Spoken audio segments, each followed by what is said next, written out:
요한계시록 3장 1절에서 6절의 말씀입니다.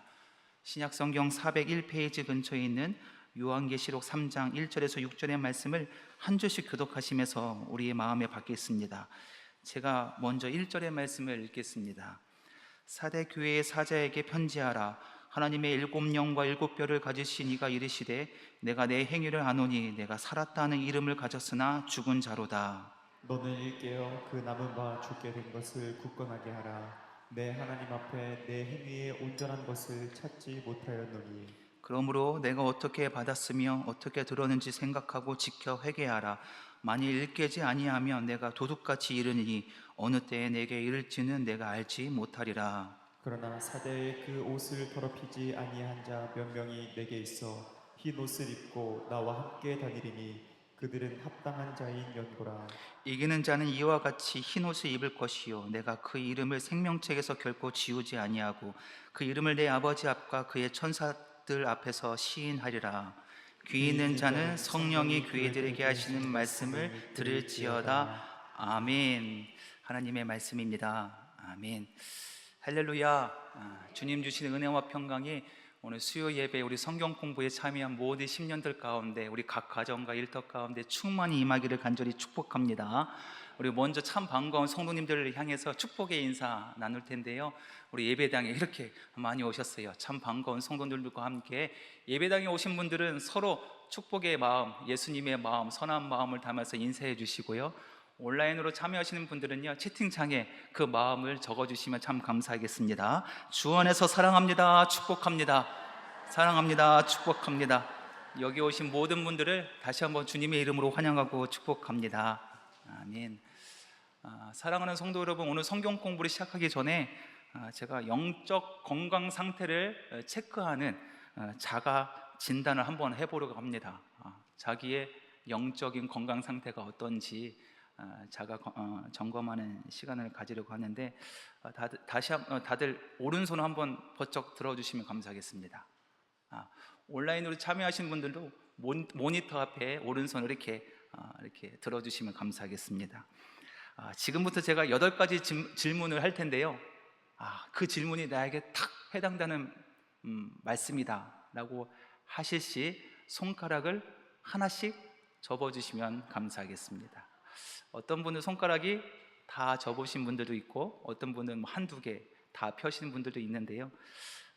준비 다 되셨습니까? 시작하겠습니다. 첫 번째 문제입니다. 최근 일주일 동안 성경책보다 핸드폰을 더 많이 펼쳐보았다. 접으십시오. 해당되십니까?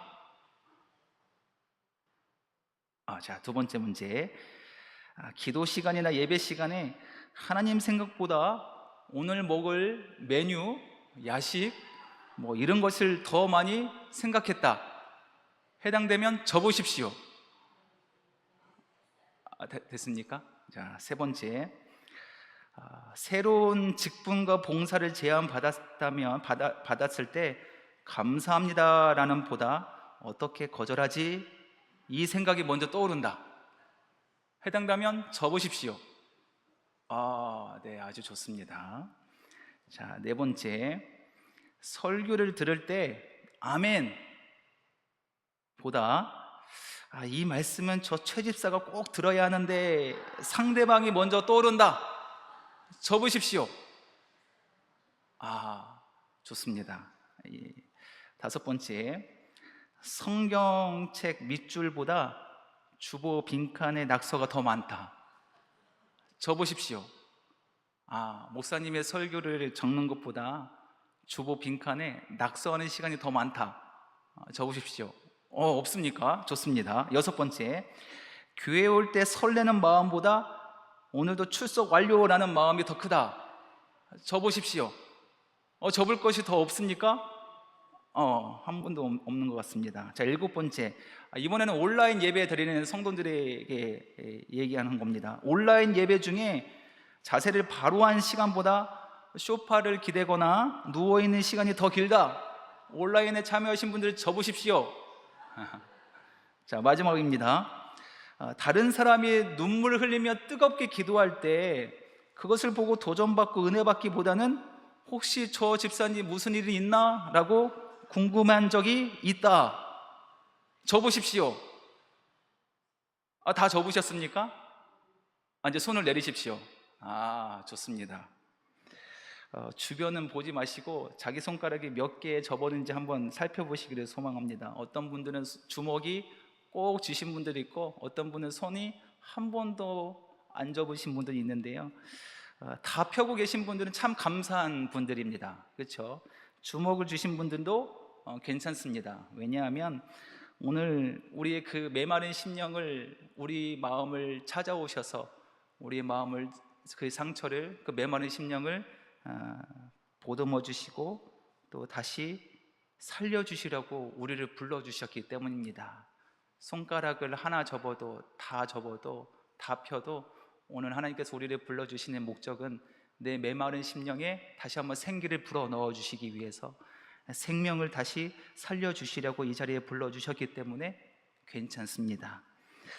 사실 신앙의 가장 큰 위기는요, 하나님의 부재, 하나님을 인정하지 않는 것, 교회를 떠나는 것, 이것도 문제 있는데, 사실은요, 예배도 나오고 봉사도 하고 직분도 감당하지만 내 안에 하나님의 사랑을 잊었을 때가 가장 큰 위기입니다.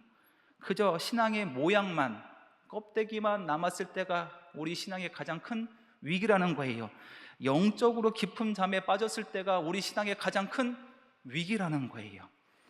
오늘 주님께서 말씀하시는 사대교회가 바로 이런 모습이었습니다. 사람들의 눈에는 살아있는 교회처럼 보였지만 주님의 눈에는 죽은 교회였다는 거예요. 주님의 눈에는 전혀 다른 모양이었다는 거예요.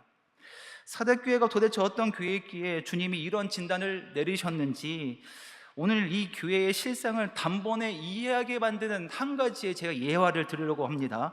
실제 역사 속의 이야기인데요, 한번 잘 살펴보십시오. 때는 제2차 세계대전이었습니다. 제2차 세계대전 막바지로 치닫는 무렵이었는데요, 나치 독일 군대는 프랑스의 국경을 넘어서 강을 건너 진격하기 위해서 저 연합군과 팽팽하게 맞서고 있었을 그때입니다. 독일군은 저 강 너머에 있는 연합군, 적의 전세를 파악하고자 정찰기를 그쪽에 보냈습니다. 얼마 많은 탱크가 있는지 파악하려고 강 너머에 있는 그 군대, 연합군의 군대를 파악하기 위해서 정찰기를 보냈는데, 그런데 돌아온 정찰기의 사진과 녹음 자료를 보니까요, 깜짝 놀라고 말았습니다. 독일군들은 깜짝 놀랐어요. 왜냐하면 강 건너편에 주둔한 연합군의 규모가요, 상상을 초월할 정도로 많이 있었기 때문이에요. 수많은 탱크가 저렇게 끊임없이 배치되어 있고, 수백 문의 대포와 지프차가 벌판 가득하게 메워져 있었습니다. 탱크와 보병들이 이동하는 웅장한 탱크 소리, 엔진 소리가 우르렁거렸고, 무전기 너머에는요, 긴박하게 작전을 주고받고 있는 목소리도 생생하게 녹화되었습니다. 이 정찰기가 사진을 찍고 그 녹음을 다 하고 돌아온 거예요. 독일군은 그 모습을 보고, 사진을 보고, 그 녹화된 그 음성을 듣고 어떡합니까? 깜짝 놀랐다는 거예요. 기가 질려버렸어요. 감히 공격할 엄도도 내지 못한 채 발만 동동 구르다가 결국 독일 나치는 전쟁에서 패하게 되었습니다. 그런데 여기에 독일군이 까맣게 몰랐던 충격적인 반전이 있었습니다. 이 사실은 안보의 이유로 50년 동안 숨겨져 있었어요. 안보의 이유로 50년 동안 숨겨져 있는데 기밀로 유지되었다가 마침내 세상으로 밝혀졌습니다. 사실 그 싸움은요, 이 독일군이요, 한 부대만, 작은 소수의 병력만 보내서도 단숨으로 이길 수 있는 싸움이었어요. 전쟁이었습니다. 그런데 왜 그랬을까요? 왜 그랬을까요? 그들이 정찰기를 통해서 보고 들었던 수많은 탱크와 대포와 지프차가 모두 뭐입니까?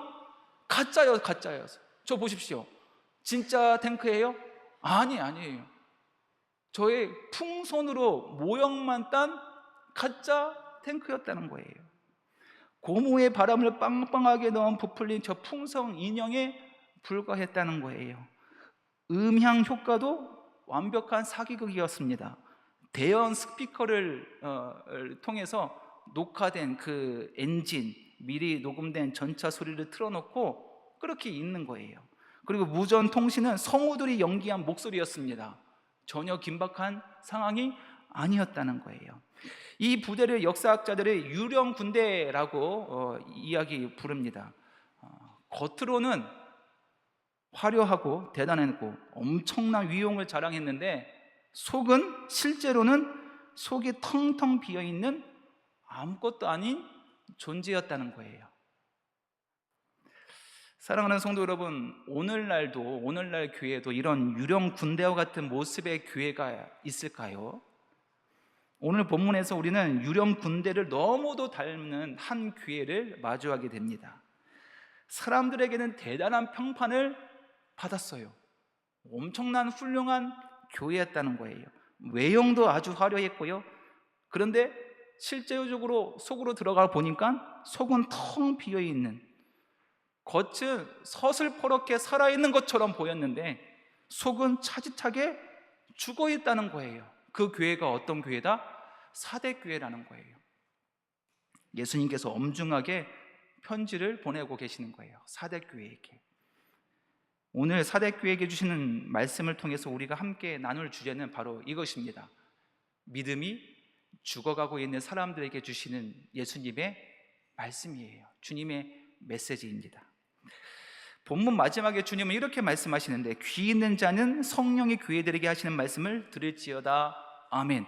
귀 있는 분 한번 손 들어 보십시오. 손 내리십시오. 우리 모두 다 귀 있지 않습니까? 이 말씀은요, 2000년 전 사대교회 교인들에게 향한 메시지뿐만 아니라 오늘 우리가 살고 있는, 귀가 있고 믿음 생활하고 있는 우리에게도 주시는 하나님의, 주님의 음성으로 듣기를 간절히 축복합니다. 혹시 지금 내 믿음이 희미해지고 약해지고 있습니까? 겉은 멀쩡한데 내 영혼, 내 속은 점점 시들시들 죽어가고 있습니까? 그렇다면 이 말씀은 오늘 나를 위해 준비한 예수님의 말씀으로 받기를 소망합니다. 사랑하는 성도 여러분, 저는 어떻게 보입니까? 겉으로는 멀쩡하고 평범한 목사로 보이십니까? 그러나 저는요, 마음속 깊은 곳에 흔적이 있습니다. 어떤 흔적이 있냐면 상처의 흔적도 있고 불순종과 게으름과 교만 등 그 영적인 나태함, 이런 흔적들이 제 마음, 제 속에 가득합니다. 때로는 공허했습니다. 때로는 영혼의 떨림도 없었습니다. 한 영혼을 향한 사랑도 없었습니다. 하나님을 향한 뜨거운 열정도 사라질 때도 있었습니다. 저에게도요, 어두운 터널이 있었어요. 끝이 모르는 터널. 근데 그 터널을 제가 지나왔기 때문에 오늘 주님 주시는 그 말씀이 저에게는 참으로 도전이 되었습니다. 성도 여러분 중에서도 이런 영적인 침체를 단 한 번이라도 겪은 분들이라면 오늘 하나님께서 왜 우리를 이 자리에 불러주시는지 그 깊은 뜻을 깨닫게 될 줄을 믿습니다. 오늘 성경은 1절에서 이렇게 말씀하십니다. 사대교회 사제에게 편지하라 라고 주님 말씀하십니다. 그러면 이 사대는 어떤 지역일까? 지금은 튀르키예, 터키 지역에 2000년 전은 여기를 소아시아라는 지역이라고 불렀습니다. 사대는 7개의 교회 중에 가장 중심부에 있죠. 근데 사대라는 도시를 관통하는 가장 큰 키워드가 있습니다. 중요한 단어가 있는데 그것이 바로 부유함입니다. 부유함. 뭐 때문에 부유했을까요? 저거 보이십니까? 반짝반짝? 금으로 부유했습니다. 상상을 초월할 정도로 부자 도시였습니다. 왜냐하면 도시를 흐르는 팩툴루스 강, 그 강 주변에 뭐가 많이 나왔다? 금이 많이 나왔습니다. 금이 많이 있으니까 사람들이 가만히 있지 않습니다. 일확천금을 노리는 사람들이 다 어디로 모입니까? 사대 이 도시로 구름대처럼 몰려들었습니다. 그리고 인류 최초로 금화를 주조해서 만든 곳이 바로 이 사대입니다. 동전, 지금까지 우리 일곱 교회를 동전에 다 좀 의미가 있지 않습니까? 그 지역의 동전에 어떤 그림이 새겨 있는지, 우리 사대에도 동전이 저렇게 그림이 그려져 있어요. 와, 금으로 만든 동전이에요.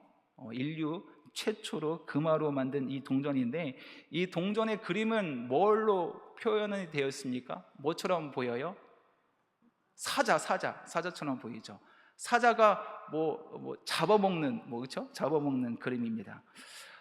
사자가 다른 짐승을 움켜잡고 잡아먹는 그림, 이 뜻은 무엇입니까? 우리가 왕이라는 거예요.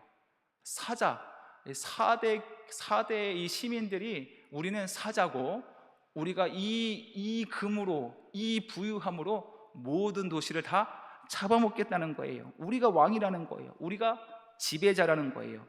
우리는 아무도 못 건든다라는 의미가 담겨져 있습니다. 교만합니까? 교만해요. 깊은 교만과 자만심이 도시 전체를 다 가득 찼습니다. 그만큼 부유한, 돈이 많은 도시였습니다. 그리고 그들이 또 오만할 수 있는 이유 또 한 가지가 있었습니다. 그것은 지형 때문이 있는데, 지형 어디 있으냐면 저 산꼭대기에 도시가 있었습니다. 철옹성과 같은 지형 때문이에요. 사대 이 도시는 약 한 450m 높이의 가파른 산 위에 도시가 재건되어 있었습니다. 그래서 여기는 절대로 침범할 수 없는 요새입니다. 요새. 사방이 절벽으로, 그래서 굳이 군대를 배치를 안 해도 여기에 쳐들어올 수 있는 군대가 거의 없었어요. 누구도 쳐들어올 수 없는 천혜의 방어막이 여기 사대 도시의 특징이었습니다. 상황이 이렇게다 보니까요, 돈도 많죠. 그리고 안전하죠. 그러니까 그들의 마음이 나태해졌습니다. 우리는 절대로 안 무너진다. 우리는 힘이 있고 돈이 있고 또 이런 방어, 요새가 있으니 우리는 절대로 안 무너진다라고 믿었습니다.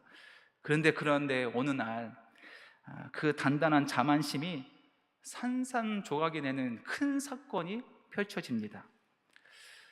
당시 사대에는요, 이 도시에서 세상에서 가장 부유하던 크로이소스 왕이 다스리고 있었던 때입니다.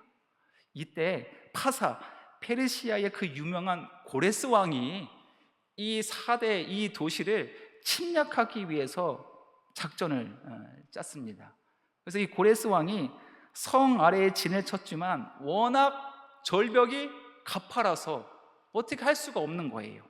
도무지 함락할 방도가 없어 깊은 고민에 빠졌을 그때였습니다. 그런데 그날 밤 기이한 일이 벌어집니다.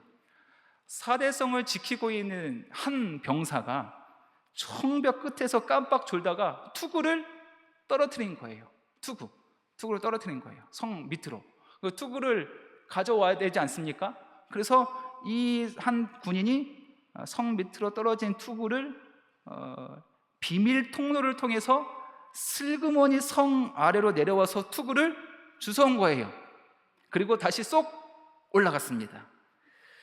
이 비밀 통로는 바위 틈에 숨겨져 있어서 외부인은 잘 보이지 않는 비밀 통로였습니다. 그런데 누가 봤습니까?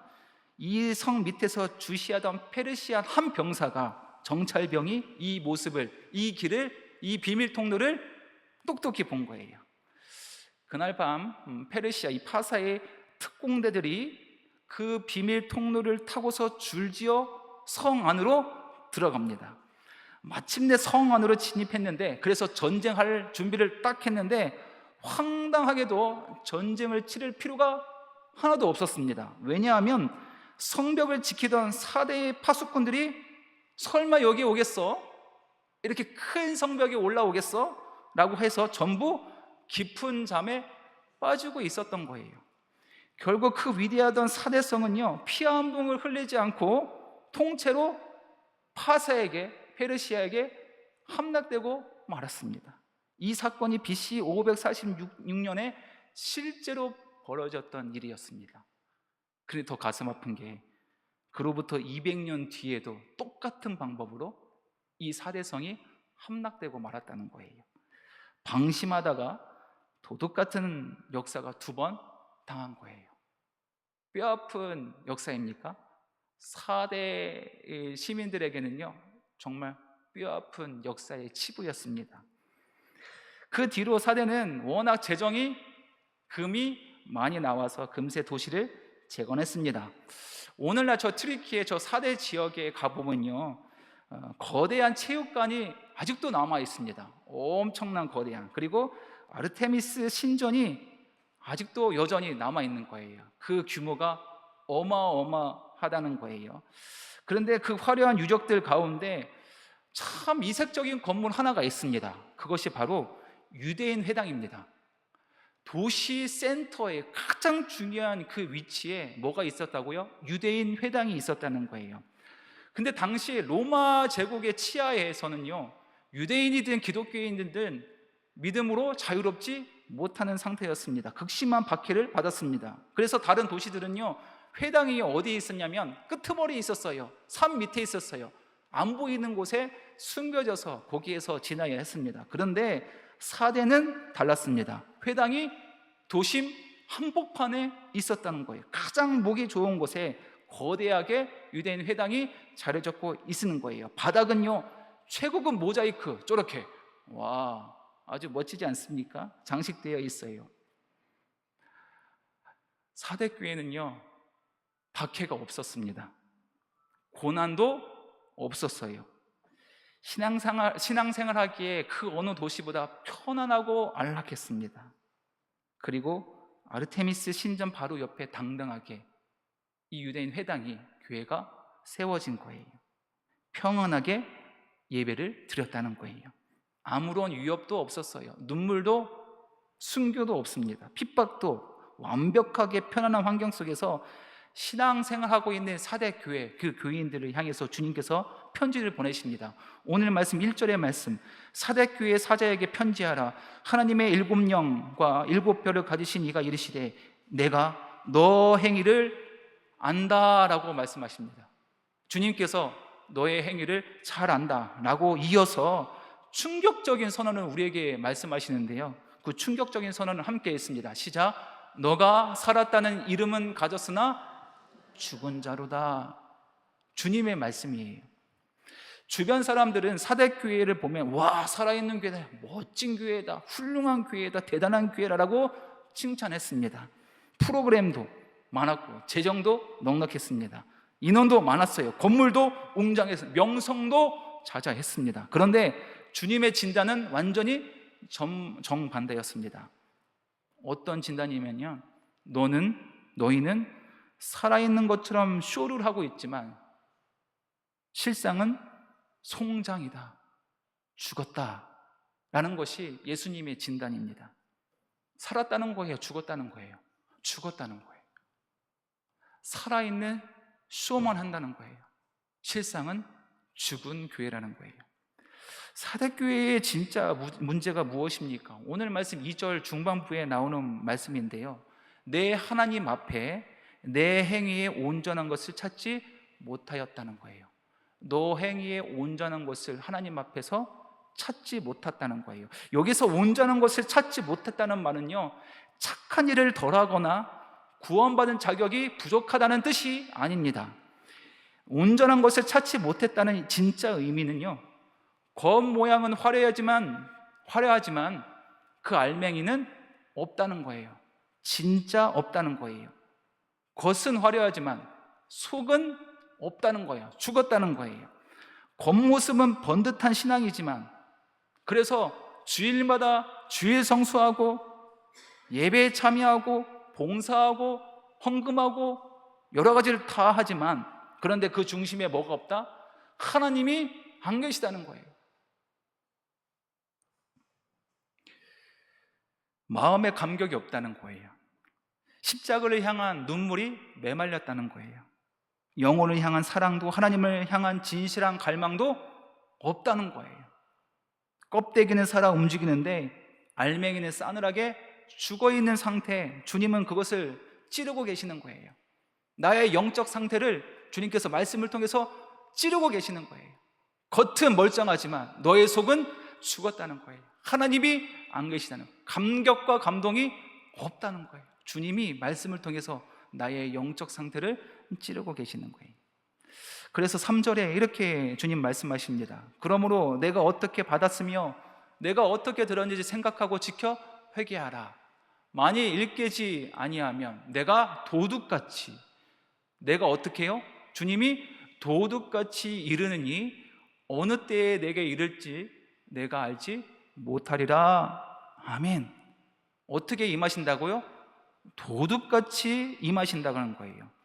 근데 이 도둑같이 임한다는 이 표현은요, 사대 사람들에게는요 떨리는 문장이었습니다. 왜냐하면 그들의 역사적인 치부가 있었기 때문에. 아까 살펴본 것처럼 밤중에 파수꾼들이 뭐하고 있었습니까? 졸고 있었어요. 근데 그 비밀통로로 누가 뚫고 옵니까? 페르시아 군대에게 허무하게 성을 함락했던 그 역사적 치부를 주님께서 들어서 주시는 거예요. 사대 교회 교인들이 이 말씀을 너무도 뼈저리게 느끼고 있는 거예요. 그리고 이렇게 말씀하십니다. 사대 교회야, 너희 조상들이 방심하다가 밤중에 도둑까지 성을 뺏겼던 것을 기억하느냐? 너희가 지금 영적으로 똑같이 뭐하고 있구나? 졸고 있구나. 그러니 어떻게 해라? 깨어라. 방심하지 말라. 주님의 메시지예요. 이 말씀을 듣고 사대교회 교인들은 너무도 잘 알았어요. 자기의 영적 상태를 너무도 잘 깨달은 거예요. 오늘날 우리도 사대교회와 다르니까 저는 다르지 않다고 생각합니다. 왜냐하면 우리 한국교회, 오늘날 한국교회 외형적으로 교회가 참으로 화려해요. 멋집니다. 이곳저곳 대형 교회, 큰 교회도 많습니다. 시스템도 좋고 미디어, 프로그램, 성경 공부 넘칩니다. 그런데 우리의 속은 어떻습니까? 이게 영적 상태를 점검할 필요가 있습니다. 혹시 고무풍성처럼 바람만 잔뜩 채우는 유령교회는 아닙니까? 유령교회는 아닙니까? 주님은 그런 껍데기 신앙을 기뻐하지 아니하신다는 거예요. 그렇다면 우리는 어떻게 해야 이 영적 침체를 뚫고 다시 일어날 수 있습니까? 어떻게 해야 잃어버린 생명력을 다시 회복할 수 있습니까? 우리 주님께서는요, 오늘 그 진단, 이 해결책을 3가지의 처방전으로 말씀을 통해서 내려주십니다. 우리 마음속에 꼭 심고 돌아가기를 간절히 축복합니다. 우리 첫 번째, 주님께서 주시는 첫 번째 처방전 함께 있습니다. 시작. 이제 깨어나라. 아멘. 2절 상반절에 어떤 말씀이, 너는 일깨워. 주님 말씀하시는 거, 깨어나라. 쉬운 말 성경에는요 이렇게 고백합니다. 함께 있습니다. 시작. 이제 깨어나라. 아멘. 첫 번째 주님께서 우리에게 주시는 처방전, 깨어나라는 거예요. 근데 주님 무엇으로부터 깨어납니까? 질문할 수가 있습니다. 어떤 질문? 살았다는 이름에서 깨어나라는 거예요. 살았다는 이름, 겉모양만, 사람들의 평판과 겉모습의 환상에서 깨어나라라는 거예요. 속이 비어갈수록 사람들은요 겉모습에 집중합니다. 왜냐하면 이것을 감추기 위해서 내 외형을 더 많이 꾸민다는 거예요. 내 영혼이 공허하니까 자꾸 외형에 손이 간다는 거예요. 꾸민다는 거예요. 또 외형에 집착할수록 속은 더 황폐해지는 이 악순환이 계속 벌어진다는 거예요. 주님은 그 가짜 껍데기를 깨트리고 나와라라는 거예요. 사랑하는 성도 여러분, 건강하려면, 아픈 사람이 건강을 회복하려면 어떻게 해야 하니? 첫 번째 단계는요, 자기의 몸 문제, 어떤 병이 있는지 진단을 하고 그것을 인정해야 합니다. 아픈 것을 인정해야 하는 것이 우리 첫 번째 치료의 첫 단계입니다. 예를 들어 살이 막 쪄요. 살을 찌고 배가 나왔는데 진단을 받았습니다. 어떻게 해야 합니까? 운동도 해야 되죠. 먹을 것도 조절을 해야 합니다. 그런데 체형을 감추기 위해서 보정 속옷만 입으면 그 사람은 어떻게 합니까? 겉모습은 날씬해 보일 수도 있지만 몸 안에 있는 내장 지방이 없어집니까? 없어지지 않습니다. 성인병 치수가 내려갑니까? 내려가지 않아요.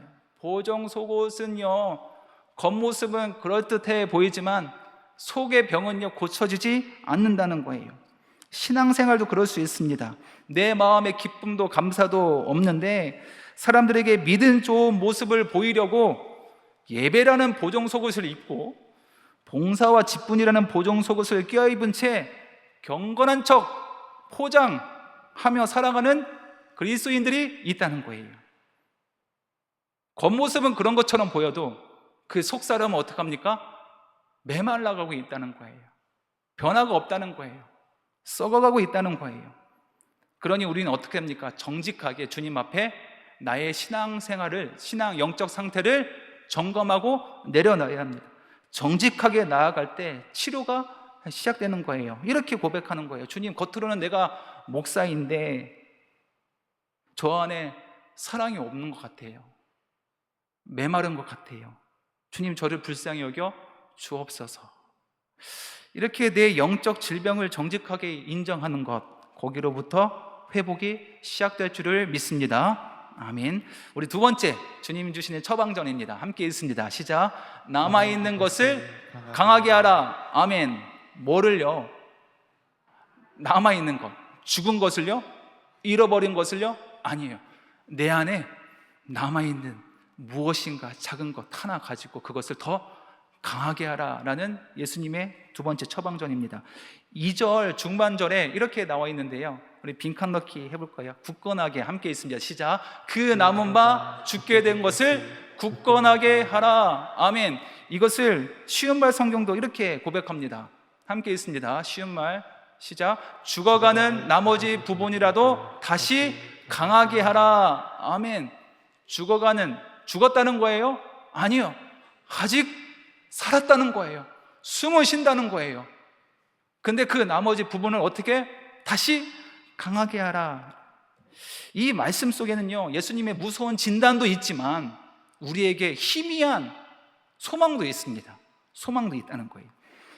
다 죽은 것이 아니라는 소망이 있다는 거예요. 아직 불씨가 꺼지지 않는 남아있는 무언가가 우리 심령에 있다는 거예요. 우리가 영적으로 침체하면 우리는 어디에 집착하냐면 옛날 잃어버린 것, 죽어버린 것에 마음이 뺏깁니다. 여기서 집착합니다. 아쉬워합니다. 옛날에는 내가 더 뜨거웠는데, 내가 더 열심히 했는데, 옛날에 십자가만 바라보면 눈물이 흘렸는데, 말씀이 얼마나 달콤하고 그때 그 말씀의 능력 옛날에는 그렇게 체험했는데 하면서 과거의 영광만 아쉬워한다는 거예요. 죽은 것에, 잃어버린 것에만 집착한다는 거예요. 그런데 주님 말씀하십니다. 죽어버린 과거는 보지 말고 지금 너 안에 있는 작은 불씨를 찾아라 라는 거예요. 아주 희미하게 겨우 숨만 쉬고 있어도 괜찮다. 그 남은 것을 가지고 강하게 하여라. 그 남은 작은 새싹을 찾아라. 그 작은 불씨를 찾아라 라고 예수님께서 말씀하십니다. 가뭄이 들면요, 정원이 바짝 마릅니다. 그래서 다 죽은 것처럼 보입니다. 그런데 흙바닥을 자세히 들여다보면 아직 파릇하게 살아있는 작은 싹 하나가 보일 때가 있습니다. 작은 싹 하나 보일 때 어떻게 합니까? 어떻게 해야 돼요? 여기에 집중해야 합니다.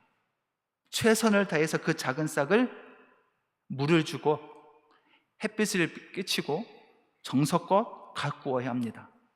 그러면 어떻게 됩니까? 이 작은 생명이 점점점 커서 결국 정원 전체를 푸르게 만들 수 있기 때문입니다. 사랑하는 성도 여러분, 이 자리가 저는 작은 새싹이라고 저는 생각합니다. 이 수요 성경 공부에 나와 있다는 사실 자체가 아직 우리 안에는 꺼지지 않는 작은 불씨가 있다는 증거입니다. 내 안에 아주 미세하지만 미약하지만 은혜를 사모하는 마음이 있기 때문에 주님 부르심에 순종해서 이곳에 온 거예요.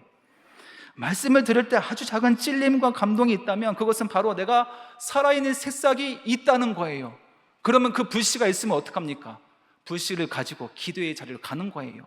예배의 자리로 가는 거예요. 그리고 힘써 부채질을 하여서 강하게 만드는 저와 여러분들에게 간절히 축복합니다. 우리 세 번째 주님의 처방전 함께 있습니다. 시작. 처음 복음으로 돌아서라. 아멘. 처음 사랑으로, 처음 복음으로 돌아서라는 거예요. 3절 말씀도 함께 있습니다. 회개입니다. 시작. 그러므로 내가 어떻게 받았으며 어떻게 들었는지 생각하고 지켜 회개하라. 아멘. 쉬운 성경도 함께 있습니다. 시작. 내가 받은 것과 들은 것을 기억하여 뉘우치고 순종하라. 아멘. 너가 받은 것, 들은 것이 무엇이냐? 처음 그 사랑, 그것이 무엇이냐? 그 무엇입니까? 예수 그리스도의 복음입니다. 십자가의 복음이에요. 그것을 기억하라. 다시 돌아가라. 주님 말씀하신다는 거예요. 우리는 누군가가 믿음의 불씨가 지금 남겨져 있습니다. 이것을 강하게 키우기 위해서는 우리는 조언을 하는데요. 어떤 조언을 합니까? 이 불씨를 살리기 위해서 힘차게 부채질해. 더 열심히 기도해. 더 열심히 봉사하고 더 열심히 예배드려. 그러면 이 불씨가 활활 타오르게 될 거야 라고 조언을 할 때가 있어요. 맞는 말씀입니까? 맞는 말씀이기도 합니다. 귀한 일입니다. 그런데 영적으로 탈진해서 쓰러진 사람에게 더 열심히 해, 더 율법적으로 살아 라고 이야기했을 때 그 사람이 위로가 되겠습니까? 위로가 되지 않을 것 같아요.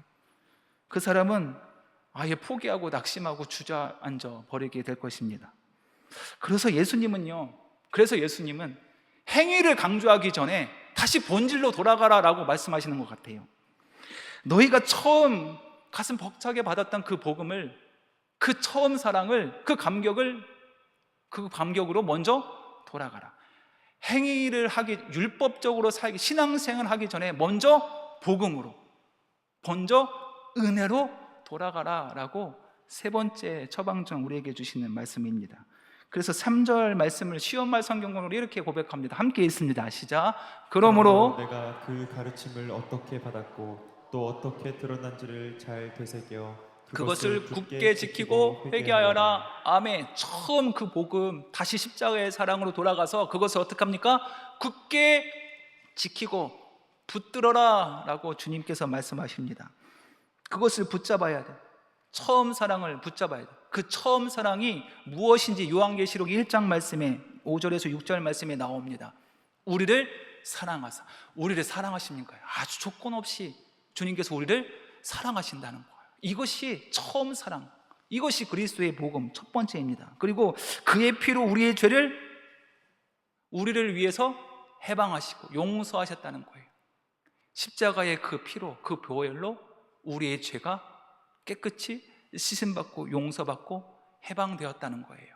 그리고 그의 아버지 하나님을 위하여 우리를 나라와 제사장으로, 하나님의 백성으로, 신분으로 우리를 하나님의 나라의 백성으로 삼아주셨다는 것이, 이것이 처음 사랑이에요. 이것이 처음 복음이에요. 이것으로 돌아가서 이것을 굳게 붙잡아라 라고 말씀하시는 거예요. 그래서 우리의 신앙의 회복은요, 나의 철저한 노력과 율법에서 출발하는 것이 아니라 다시 어디로 돌아갑니까? 나를 향한 주님의 십자가로 돌아가는 거예요. 돌아가 그 복음을 굳게 붙잡는 것에서부터 우리의 신앙이 회복된다, 시작된다라는 거예요. 말씀을 마치면서 위대한 신학자 칼바르트가 노년의 기자들로부터 이런 질문을 받았다고 합니다. 박사님, 평생 수많은 신학 서적을 집필하고 또한 깊은 진리를 탐구하셨는데 박사님의 신앙 인생을 통틀어 가장 위대한 신학적 발전, 그 한 가지, 신학의 발견 한 가지를 우리에게 소개시켜 주세요 라고 기자들이 말했다 합니다.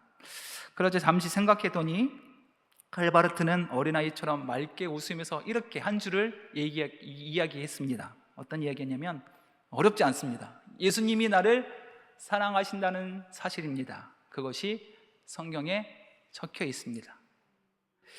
이것이 칼바르트가 자기 인생을 걸어서 가장 위대한 신학적 발견, 이 한 문장이 바로 여기 있습니다. 단순하죠. 아무것도 아닌 것처럼 보이지만 여기에는 거대한 복음의 본질이 담겨져 있다는 거예요. 십자가의 사랑이 담겨져 있다는 거예요. 그래서 그 십자가의 사랑, 처음 사랑을 다시 돌아가서 굳게 붙드는 자에게 위대한 약속을 주님께서 주시는데, 그 말씀이 4절과 5절의 말씀이 있습니다. 또 함께 생명책입니다. 함께 있습니다. 시작. 그들은 흰옷을 입고 나와 함께 다니니 내가 그 이름을 생명책에 결코 지우지 아니하고 내 아버지 앞과 그의 천사들 앞에서 시인하리라. 아멘. 아멘. 우리가 때로는 넘어지고 자빠지고 낙심하고 영적으로 졸지라도 우리 주님은 결코 우리를 포기하지 아니하신다는 거예요. 생명책에 기록된 우리 이름을 절대로 지우지 아니하신다는 거예요. 또 우리 주님은 하나님 아버지 앞에, 천사들 앞에서 너는 내 것이라 라고 말씀해 주신다는 거예요. 얼마나 감사하니까. 그 처음 사랑을 돌아가고 지키고 굳게 붙드는 자에게 이런 축복의 약속을 주신다는 거예요. 사랑하는 성도 여러분, 오늘 주님은 이렇게 질문하십니다. 나는 살아 움직이기를 원하는가? 아니면 박물관 같이 되기를 원하는가? 박물관에 가면요, 엄청 비싼 유적들이 참 많이 있습니다. 화려하고 가치 있는 유물들이 가득합니다. 그런데 그것은 전부 과거의 일이에요. 과거의 유산일 뿐입니다. 그 유산들이 숨을 쉽니까? 숨쉬지 않습니다. 움직입니까? 움직이지 않는 죽은 것들입니다. 겉으로는 우리의 신앙도 수십 년대 신앙 경력이 있는 분이 여기 계실 것입니다. 묵직한 직분자도 여기 계실 것입니다. 왕년에 내가 성령 충만 은혜를 받았던 분도 여기 계실 것입니다. 그런데 이것이 그냥 전시장처럼 진열되어 있으면 아무것도 아니라는 거예요. 중요한 것은 오늘 지금 이 순간에 살아 숨쉬는 하나님을 향한 생명력이 없다면요, 우리 신앙은 그저 박물관 신앙이 된다는 거예요. 주님은 오늘 우리를 유령교회의 자리에서 깨우시는 거예요. 그 자리에서 나와라 라는 거예요. 박물관의 자리에서, 신앙에서 나오라 라고 말씀하시는, 불러내신다는 거예요. 그리고 이렇게 고백합시다. 우리 함께 있습니다. 시작. 깨어나라. 죽어가는 불씨를 다시 강하게 하라. 처음 복음의 사랑으로 돌아가라. 아멘, 아멘, 아멘. 주님의 음성을 내 마음 가운데 깊이 새기기를 소망합니다. 그래서 우리가 필요한 것은 세련된 예배 형식이 아니에요. 더 그럴싸한 종교적 포장지도 필요 없습니다.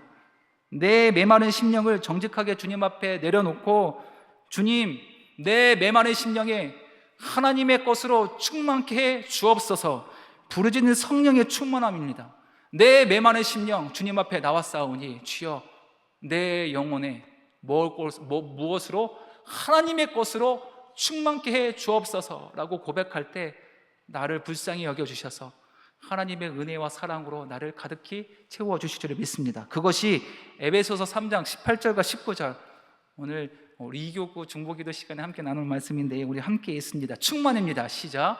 능히 모든 성도와 함께 지식에 넘치는 그리스도의 사랑을 알고 그 너비와 길이와 높이와 깊이가 어떠함을 깨달아 하나님의 모든 충만하신 것으로 너희에게 충만하게 하시기를 구하노라. 아멘, 아멘, 아멘. 우리가 해야 할 일은요, 나의 영적 상태를 주님 앞에 그대로, 내 모습 그대로 내려놓고 내 빈자리, 내 메마른 심령에 오직 하나님의 것으로, 하나님의 선하신 것으로, 하나님의 은혜로 충만케 해 주옵소서. 고백할 때 부족하고 연약하지만 하나님이 나의 기도, 나의 믿음을 들어주시고 하나님의 것으로 충만케 채워주실 줄을 믿습니다.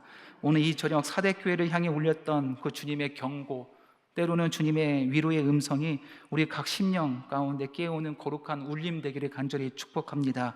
그래야 우리 안에 죽었던 믿음의 씨앗이 있다면 꼭 붙들기를 소망합니다. 예수 그리스도의 보혈의 은혜로 다시 생명력 넘치게 살아나는 은혜가 있기를 간절히 소망합니다. 풍선처럼 부풀어진 신앙이 아니라 속사람이 단단해지고 성령 충만함으로 생명력 넘치는 우리 남성교회 온 믿음의 식구들 되기를 좋으신 예수님의 이름으로 간절히 축원합니다. 아멘.